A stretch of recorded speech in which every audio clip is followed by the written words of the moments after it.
BMW 335i. I kind of like to put it as the little brother to the M3. That's my opinion on the matter anyway. So this is the twin turbo model from 2007 and it's the 6-cylinder motor. It's a 6-speed, it's very, very nice and roomy in here. It's awesome, and so far I really like it. Since this is twin turbocharged, it has turbo lag.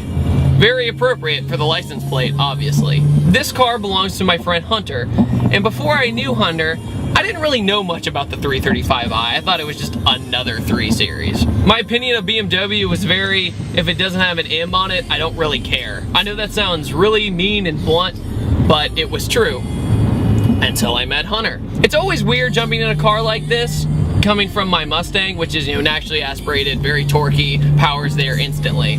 But with this, it has that dramatic turbo lag. So you get that nice little boost. So I'll give it a little downshift and 1, 2, 3, boost! Woo! And slow down. Now the steering is pretty heavy. It's very German. I know that's a kind of a weird way to put it, but German cars tend to have heavier steering than Japanese or American cars, in my opinion. It's not a bad thing. The steering feels really great. It's very direct and it puts you exactly where you want it to be. We have an incredibly rainy and dreary day outside, but this is brightening up my day driving this. Now the seats, they're leather in here and they're extremely comfortable. I could definitely see myself taking a very long road trip in this car and not really have a problem. Now the difference between the stock 335i and Hunter's 335i is he recently found out at the dealership that before he bought this car, it had a Dynan Stage 2 tune on it. So what that means, it has about 330 more wheel horsepower. Now, in an undisclosed way, I can't tell you how, but this 335i and a stock 335i did a nice little pull together one time, and this thing just pulled away and we were all confused why. Well, now we know, it's the Dynan Stage 2. This is very much a low 13-second car. It's very quick for how unassuming and sleeperish it looks. All right, so let's do a quick little third gear roll on. And get on it and go. And there's the boost. Woo! Now so far, the only gripe I have about this car is the shifter. The shifter feels a little sloppy. It's very spongy and very loose. That's why I see those shifts were terrible. I'm sure if you had the car a while, you could totally get used to it. Hunter shifts this thing awesome, no problem.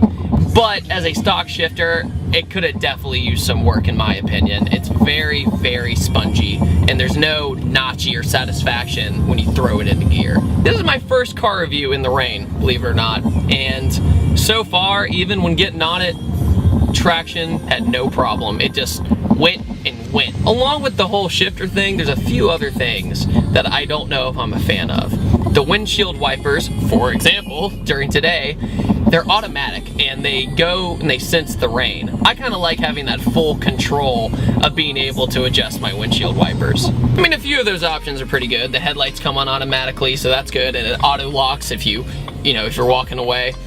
But other than that, I'm really having a hard time hating this car. I do think BMWs a lot of the times are overpriced. That's my personal opinion. And I know they are very high quality, but I can see why back in 2007 this car was a pretty penny. All right, here we go. Woo! All right, very nice. Another thing I've done so many times accidentally in this car is when you hit the blinker to turn it off, you just tap it. You don't push it all the way down, you just tap it. And I consistently want to just keep hitting it all the way down and it won't turn off. And I'm like, what am I doing wrong, car? But that's more of my fault than the car's fault.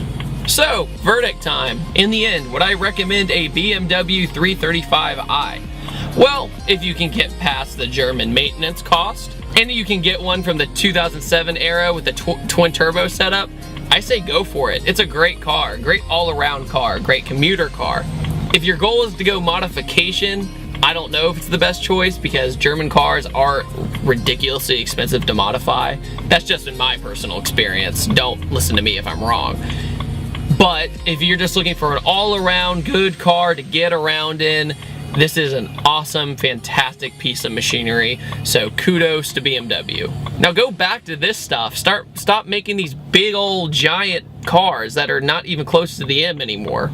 Anyways, guys, thank you for watching this car review once again, and I'll see you guys later. Take it easy.